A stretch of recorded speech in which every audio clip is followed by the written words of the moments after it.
Hello, so I've been wanting to do this video for a while. I have a Royal Enfield Continental GT 650.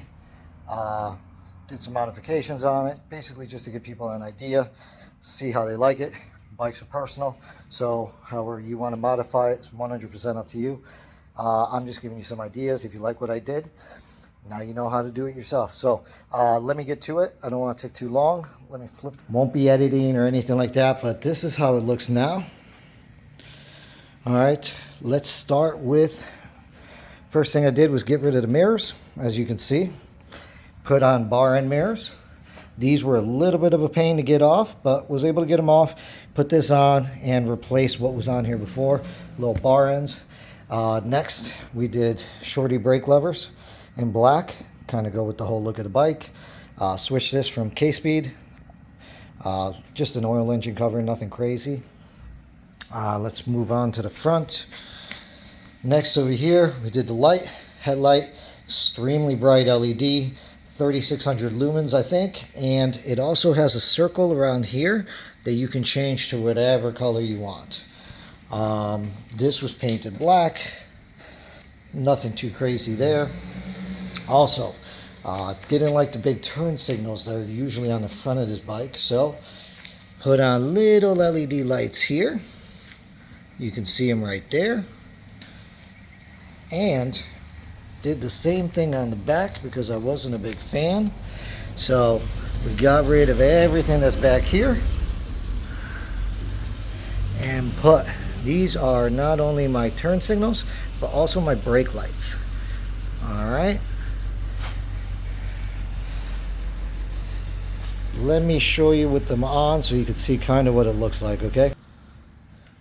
So this, as you can see, is with it on. Did a simple kind of orange color, basically to keep it with the traditional look, while at the same time giving me the light that I need for nighttime driving. Let's flip on the blinkers. As you can see, that's there from the front. And that's them from the back. Let me see if I can actually, as you can see, brake lights on. All right. So continuing, we'll turn this off. Also, the next thing I did was wrap these. Usually, if you just use a regular wrap, you have to soak it.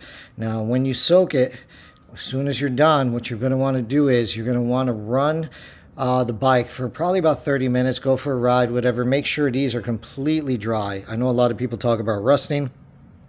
The only reason why this should rust is if it's wet and if it stays wet on your bike. Now, if you want to avoid that altogether, you could buy titanium wraps. Titanium wraps have a lot more flexibility, so you could put them on dry and really wrap that bike really well with them on dry. Now, once you're done, there is a silicone spray you can buy. I bought it in black. You go right over the top. Helps keep the wrap dry, even in rain and wet conditions and whatnot. But at the same time, you know, either way, even with the silicone on, once you're done and you know it's wet, the next day try to run for like a little bit, at least a half hour again. Make sure that it's completely dry so your pipes aren't rusting. The other thing we did over here, went ahead and put a K-Speed Diablo. There are no baffles on this, so it does get a little loud, but it is a nicer, bassier, deeper, throatier sound. Very nice. I personally love it, but again, 100% up to you on what you want to do there. Tank, like the British green, but wanted something a little bit different. Just did a basic plastic dip. Figure if I get bored with it, I can always change it, do into something else. Did a base layer of black, as you can see over here from the top. This is black. And then did a copper color, even though it looks more like a brown bronze. It was a copper color paint over black to give it that look. Let's see if we keep going around. The other thing I did in here, as some of you might know, there is an air filter. There's debate whether you use a switch to a K&N or DNA. Some people say the original filter is just fine, but right here, where the original filter is, it's almost like a triangle. There is a cover over it. I went ahead and cut that cover off to let more air into the filter, and hopefully that helps, because whenever you buy a DNA filter, that's basically what you're doing. You're putting in the filter in, but it's completely open. So even though it may be a better quality filter, don't really need it if you just let more air get to the engine. So I figured I'll upgrade the filter when it's time, but for now it's just fine. Other than that, I think I pretty much covered everything. I know that was very quick.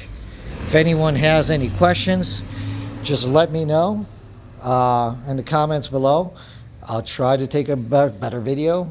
I just wanted to do something quick to show you guys what I did with my bike.